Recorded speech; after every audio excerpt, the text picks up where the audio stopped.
આપણી પાસે આવી ચૂક્યા છે એમેઝોનના પાર્સલ ને સાથે સાથે બારમું માતા પણ તમારા માટે કંઈ જ નથી આવ્યું, કંઈ જ નથી આવ્યું. અલ્યા પણ તારા વાળના લીધે જ મારે મંગાવવા પડ્યું. મારે તારા વાળના લીધે 800 રૂપિયાનો ખર્ચો કરવો પડ્યો. કેટલા વાળ ખરાબ ને તો ખોલી જો પાર્સલ જો લો મસ્તી જ પડે છે. દૂધ રહી ગયું નીચે. હું ચટલો લઈ ગયો. અરે ખોલીએ, ચલો પાર્સલ ઓપન કરીએ. મેબી મેં બીજી એક વસ્તુ મંગાવી છે, કામ આવેલું.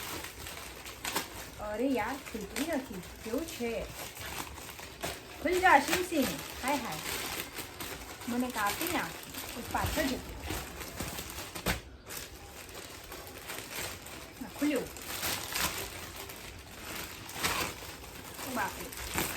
બાપરે હા છમોય તું કા ગમે અહીંયા આવતો રે, બેસી જા મમ્મા સાથે. બાપરે બહુ ખરાબ પેકિંગ કર્યું. હાય અંદરથી સેલો ટેપ મારી છે. બોલો હું નીકળી ગઈ. પછી અંદરની સાઈડે સેલો ટેપ મારી હતી. એમેઝોન ઇન આમાં બે વસ્તુ છે. આ છે માઇક. જોઈએ હવે આની ક્વોલિટી કેવી છે અને કેવી રીતના આવે છે. અને આ છે ઓર્ગેનિકના સીડ જે મંગાવ્યા છે મેં પ્લાન્ટેશન કરવા માટે. તો બહુ બધા અલગ અલગ સીડ છે આની અંદર. અને માઇકની ક્વોલિટી પણ ચેક કરવામાં આવશે અને પછી તમને બતાવવામાં આવશે. ચાલો તો જોઈ લઈએ શું આવ્યું છે. યાર કાતર એક તો ત્યાં ભૂલી ગયા, હાથ લાંબો કરવાની આળસ આવે છે. હું કેટલી આળસુ છું. એનીવેઝ આ માઇકથી શરૂઆત કરીએ છીએ, પછી લાવશું આપણે કયો માઇક. તમે વ્યૂ વધારશો તો સારો માઇક લાવશું. તો આ કંઈક આવો માઇક મળ્યો છે મને. એક રિસીવર છે, એક એડપ્ટર છે એન્ડ કેબલ હશે. યસ. ઓહો આમાં ક્યુટ પાઉચ આપ્યું છે ડિજિટેકનું. સરસ. એટલે આને હેન્ડી કરવું એટલે બહુ જ ઇઝી પડશે. તો અત્યાર સુધીનો જે અવાજ હતો એમાં માઇક નહીં હતો અને હવે માઇક સાથેનું પણ આ રેકોર્ડિંગ તમે જોઈ શકો છો કે કેવો અવાજ આવે છે. અને મેં વિડીયો વચ્ચેથી કટ કર્યો કારણ કે ઘણીવાર એવું થાય છે કે આના થોડાક સેટિંગ એવા છે જે લાઇટ હોય છે એમાં લાઇટમાં થોડું ઘણું જો કન્ફ્યુઝન થઈ જાય તો આ ઓટોમેટિકલી બંધ થઈ જાય છે. હા આમાં લાઇટ ચાલુ રહી જાય અને તમે એકવાર પણ પ્રેસ કરી દો તો આમાં જે સેટિંગ્સ છે એમાં એવું થઈ જાય છે કે મ્યુટ થઈ જાય છે. તો ચેક કરવું પડવું જરૂરી છે કારણ કે આમાં નાના નાના એવા ચેન્જીસ છે જો તમને ખબર નહીં પડે ને આખું જ તમારું મ્યુટમાં આવી જશે. એટલે તમારે બહુ ધ્યાન રાખીને આ બધી વસ્તુ કરવી પડતી હોય છે. અને અવાજની ક્વોલિટી તો મેં તમને બતાવી દીધી.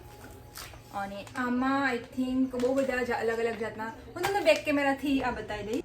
તો આ છે બધા જ પ્લાન્ટના શીટ જેમાં બધું લખેલું છે. તો હમણાં મારી જોડે દાવ થઈ ગયો, મેં આખો વિડીયો બનાવવા પણ આવ્યો નહીં. તો પછી ચલો ફટાફટ મને થયું કે બતાવી લઉં. રીંગણ, સગરેલા, પછી આ હું નામ બોલીશ પણ હવે રેડિશ લોંગ એટલે મૂડી, પટાણા, સ્પેનિચ, ગવાર, આ શું છે રાઇડિડ ગ્રોડ, આ શું છે ખબર નહીં. મારું એવું જ હોય છે. પછી મને કમેન્ટ કરે છે. પછી આ long beams, then spongy ground, marshmallow, આ ઈંડા જેવા રીંગણ, પછી આ ફ્રેન્ચ બીન્સ, કેપ્સિકમ, સસ્તાવાળી વસ્તુ ટામેટા, બીજી સસ્તાવાળી વસ્તુ અનિયન. આ લોકોએ બટાકા ના આલ્યા યાર, આવું કરવાનું, રાજાને જ ભૂલી ગયા. ત્યાર પછી બીટર ગ્રાઉન્ડ જેને કારેલા ભાવે એના માટે. પછી ગ્રીન આમંડ, આને શું કહેવાય કમેન્ટ કરજો. ખલોલ ટીંડા. પછી આને બી શું કહેવાય કમેન્ટ કરજો. પછી છે તબૂચ,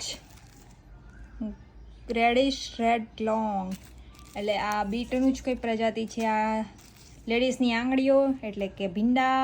પછી વ્હાઈટ કાંદા, પછી બી ફ્રૂટ જેનાથી લોહી વધે છે. ફૂડ કાબડી સ્પિનિચ તો આને શું કહેવાય એ મને નહીં ખબર. મેં મસ્ત કમેન્ટ કરશે આમાં. લોંગ મેલોન, ધેન પેમ સ્પિંચ, સેમ પિલાલી. ત્યાર પછી છે કુકુંબર, રેડ અમીનસ, આમલે આદુ બાદુ કંઈ આલ્યું નહીં, આવું અડધું અડધું આપ્યું છે. પછી છે પમ્પકિન,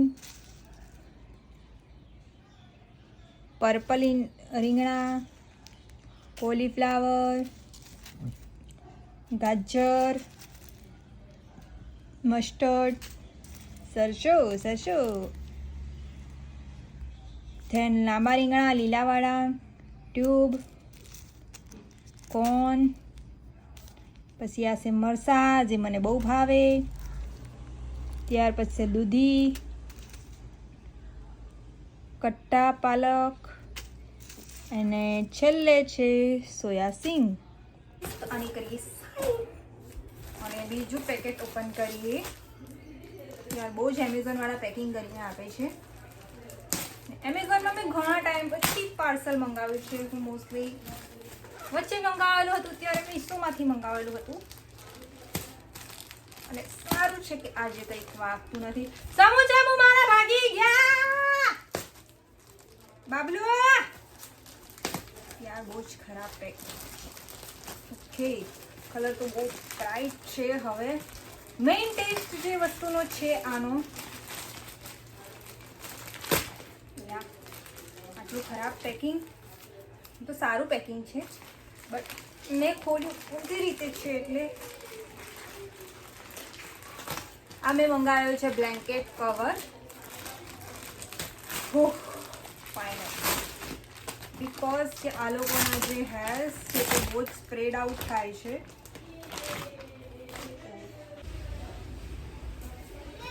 વાળ તો ચોંટે જ છે, પણ આને સાફ તો કરવા જ પડશે. હવે જોઈએ મયંક આવીને શું કહે છે. વાળ તો ચોંટે જ છે થોડા થોડા, બટ જેટલા પેલામાં ચોંટશે એટલા નહીં ચોંટશે. કદાચ વોશ નથી કર્યું એટલે પણ આવું થતું હશે. જોઈએ, મયંકની અપ્રુવલની વેઇટ કરીએ અને ત્યાર પછી આનું ખબર પડશે કે કેવું છે. એ સાથે હું તમને એ પણ જણાવી દઉં, જે આપણે બ્લેન્કેટનું કવર મંગાવેલું હતું તો એમાં એક મિસ્ટેક નીકળી છે અને એ ઓર્ડર જે હતો એ હું રિટર્ન આપું છું. તો બસ આ 3 વસ્તુ મેં ઓર્ડર કરી હતી અને તેમાંથી આ માઇકનું રિઝલ્ટ છે. તમને કેવું લાગ્યું એ પણ કમેન્ટ કરજો. અને જે છોડવાઓ છે એ હજુ રોપવા માટે મેં ગ્રો બેગ મંગાવ્યા છે. ગ્રો બેગ ભાઈએ મંગાવ્યા છે મારા. એટલે હું સુરત જઈશ રક્ષાબંધન પર, ત્યારે પાછી મારી પાસે ગ્રો બેગ આવશે ને ત્યાર પછી આપણા પ્લાન્ટેશન થશે. અડધા સીડ્સ છે જે સુરત જતા રહેશે અને અડધા મારી પાસે રહેશે. તો એવું કંઈક પ્લાનિંગ કરેલું છે. અને સુરતમાં 2 નવા મહેમાન પણ આવેલા છે, તો એમને પણ મળાવશું. તો મળીએ બીજા વિડીયોમાં. ત્યાં સુધી જોતા રહો વિડીયો, લાઈક, કમેન્ટ અને સબસ્ક્રાઇબ કરી દેજો. Bye bye.